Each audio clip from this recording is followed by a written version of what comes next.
네, 윤수민 기자와 여랑야랑 시작합니다. 첫 번째 주제 보겠습니다. 이준석 전 대표 누구에게 묻혔습니까? 네, 이준석이 한동훈에 묻혔다. 이 질문에 대한 답을 찾아보려 하는데요. 지난주 이 전 대표의 신당이 한동훈 장관의 총선 출마설에 묻혔다는 해석이 나오기도 하죠. 당시 이 전 대표 이렇게 말한 바 있습니다. 아니 그거야 당연히 신당 창당설이라는 건 나온 지 한 달 가까이 된 이슈고 한동훈 장관 이슈는 나온 지 2, 3일 된 이슈니까 초기 주목도가 크겠죠. 대한민국의 검색 사이트에서 치킨과 피자는 밤에 계속 검색된대요. 근데 이준석이 치킨과 피자보다 검색이 많이 된대요. 자, 답이 궁금해요. 한동훈이 뜨면 이준석이 가라앉는다. 이거 맞는 겁니까? 네, 그래서 저희가 이 빅데이터 업체인 이 엠포스 데이터 전략실의 빅데이터로 확인을 해봤는데요. 이 11월 한 달간 이 두 사람의 이 온라인 커뮤니티 언급량 보면요.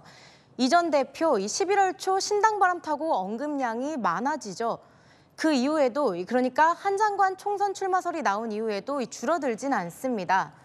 이 데이터만 보면 한 장관이 이 전 대표 신당 이슈를 덮었다고 볼 수는 없습니다. 자, 보면요. 한 장관이 그런데 갑자기 언급량이 많아지는 시기들이 눈에 띕니다. 네, 이 세 번 한 장관에 대한 언급량이 급등하죠. 살펴보면 각각 대구와 대전 그리고 울산을 방문했을 때입니다. 그러니까 한 장관이 움직이면 이 전 대표보다 조금 더 집중이 되긴 하네요, 보니까. 네, 이 빅데이터 연관 단어로 이 두 사람에 대한 이미지도 알 수 있는데요.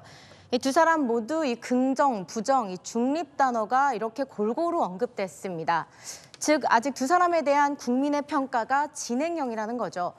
이 단어를 구체적으로 보면 이 전 대표는 이 희망, 합리적 등의 긍정 단어와 함께 부정 단어도 보입니다. 한 장관도 이 긍정 단어로는 이 새로운, 다르다 등이 언급됐고 마찬가지로 이 부정 단어도 같이 언급됐습니다. 이 두 사람 모두 이 변화에 대해선 기대를 품은 반면 인성에 대해선 이 호불호가 갈리는 모양새입니다. 네, 다음 주제 보겠습니다. 자, 영화 서울의 봄에 나온 황정민 배우와 민주당 의원들이에요. 무슨 연관이 있을까요? 네, 이 영화를 본 민주당 의원들이 너도 나도 감상문을 올리고 있는데요. 이 영화 전두환 당시 국군보안사령관이 일으킨 이 12.12 군사반란을 소재로 하고 있죠. 민주당 의원들은 군사 독재 시절과 현 정부를 연결시켰습니다. 이 군사 반란과 윤석열 정부가 어떻게 이어지는 거예요? 네, 민주당의 논리는 이렇습니다. 극하면 쿠데타야. 그 이왕이면 혁명이라는 멋진 단어를 쓰십시오. 군복 대신 검사의 옷을 입고 총칼 대신 합법의 탈을 쓰고 휘두르는 검사의 칼춤을 봅니다. 지금의 검찰 독재도 모습과 형태만 바뀌었을 뿐입니다. 네, 이 전두환 전 대통령은 군인으로서, 윤 대통령은 검사로서 이 독재를 하고 있다는 거죠. 김용민 의원은 이 윤 정권 내년 총선에 이기면 계엄을 선포하고 이 독재를 강화하려고 할 거라고 주장했습니다. 그래요. 저 발언 봤는데 참 이 시대의 계엄이라니요. 네.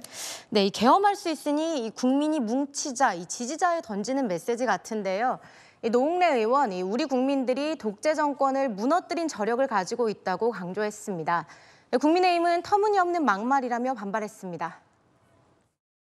윤석열 정부가 계엄을 선포할 것이라니 도대체 현실 인식이 얼마나 왜곡되어 있으면 이런 터무니없는 생각을 할 수 있는지.